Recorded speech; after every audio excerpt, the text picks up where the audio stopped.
Alors pourquoi certains rappeurs adorent la SACEM? Alors très souvent c'est les rappeurs qui sont successful. Pour comprendre, on va prendre l'exemple d'un rappeur. Disons...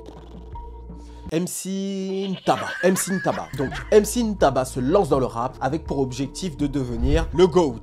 Après 3 ans d'exercice, MC Ntaba finit par sortir un morceau qui devient totalement viral. Il est partagé partout sur les réseaux sociaux et il s'appelle Bandermal. Voilà, Bandermal. Et donc, ce qui était une passion pour MC Ntaba devient un véritable business. En effet, il va être approché par les maisons de disques, il va décider de signer en indépendant pour avoir le contrôle total de son business. Tu vois, c'est un véritable entrepreneur.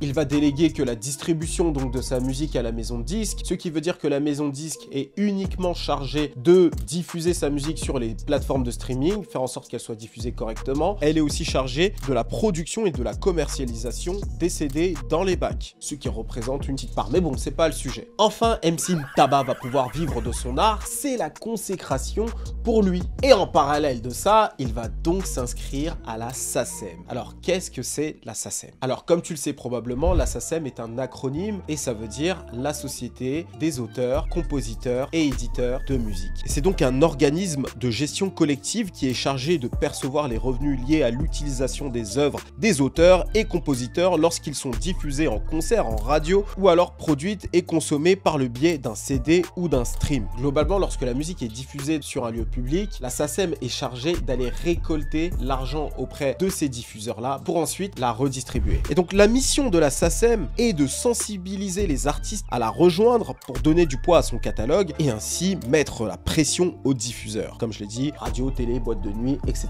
etc. Aujourd'hui, c'est quasiment impossible de jouer de la musique qui n'est pas diffusée à la SACEM. Alors comme je l'ai dit, la SACEM s'occupe que des auteurs, donc ceux qui écrivent les textes, et les compositeurs. Donc dans notre cas précis, dans le rap, on va dire les beatmakers. Et pour revenir au N, Ntaba, il a écrit et composé, donc il a fait le beat derrière le morceau Bandermal. Donc il devrait percevoir la totalité des revenus. Et donc lorsque tu t'inscris, tu deviens membre ou actionnaire. Et parmi les actionnaires, il existe 2 types d'actionnaires. D'un côté, les créateurs, qui sont les personnes, et de l'autre côté, les sociétés d'édition, qui sont les éditeurs. Donc, lorsque tu es une personne, ça veut dire que tu n'as pas créé de société d'édition, ce qui est le cas de MC Ntaba au début. Et donc, dans un premier temps, il s'inscrit en tant que créateur auprès de l'organisme.